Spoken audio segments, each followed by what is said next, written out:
ಶೃಂಗೇರಿ ವಿಧಾನಸಭಾ ಕ್ಷೇತ್ರದ ಅಂಚೆ ಮತಗಳ ಮರು ಎಣಿಕೆ ಇನ್ನು ಚಿಕ್ಕಮಗಳೂರಿನ ಐಡಿಎಸ್ಜಿ ಕಾಲೇಜಿನಲ್ಲಿ ನಡೀತಾ ಇದೆ ರೀಕೌಂಟಿಂಗ್. ಶೃಂಗೇರಿ ವಿಧಾನಸಭಾ ಕ್ಷೇತ್ರದ ಅಂಚೆ ಮತಗಳ ಮರು ಎಣಿಕೆ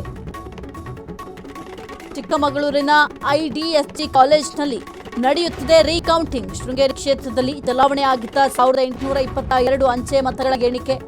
ಶೃಂಗೇರಿ ಕ್ಷೇತ್ರದಲ್ಲಿ ಗೆಲುವು ಸಾಧಿಸಿದ್ದ ಕಾಂಗ್ರೆಸ್ನ ರಾಜೇಗೌಡ ಬಿಜೆಪಿಯ ಜೀವರಾಜ್ ವಿರುದ್ಧ 201 ಮತಗಳ ಅಂತರದಿಂದ ಜಯ ಗಳಿಸಿದ್ರು.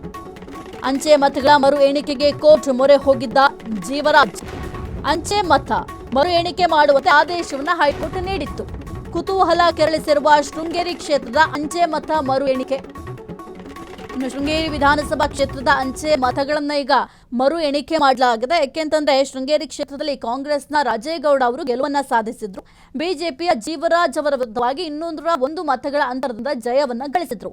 ಅಂಚೆ ಮತಗಳ ಮರು ಎಣಿಕೆ ಆಗಬೇಕು ಅಂತ ಈಗ ಸದ್ಯಕ್ಕೆ ಜೀವರಾಜ್ ಅವರು ಕೋರ್ಟ್ ಮೊರೆ ಹೋಗಿದ್ರು. ಅದರ ಬೆನ್ನಲ್ಲೇ ಈಗ ಅಂಚೆ ಮತ ಮರು ಎಣಿಕೆ ಮಾಡಬೇಕು ಅಂತ ಈಗ ಹೈಕೋರ್ಟ್ ಆದೇಶವನ್ನು ಕೂಡ ನೀಡಿತ್ತು. ಇದರ ಬೆನ್ನಲ್ಲೇ ಈಗ ಈ ಒಂದು ಅಂಚೆ ಮತಗಳ ಮರು ಎಣಿಕೆಯನ್ನ ಮಾಡಲಾಗ್ತಾ ಇದೆ. ಶೃಂಗೇರಿ ಕ್ಷೇತ್ರದಲ್ಲಿ 1822 ಅಂಚೆ ಮತಗಳ ಚಲಾವಣೆ ಆಗಿತ್ತು. ಅದನ್ನ ಈಗ ರೀಕೌಂಟಿಂಗ್ ಮಾಡಲಾಗ್ತಾ ಇದೆ.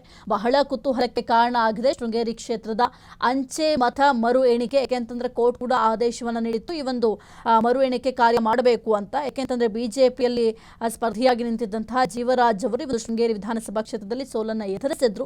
ಹಾಗಾಗಿ ಕೋರ್ಟ್ ಮೆಟ್ಟಿಲೇರಿದ್ರು.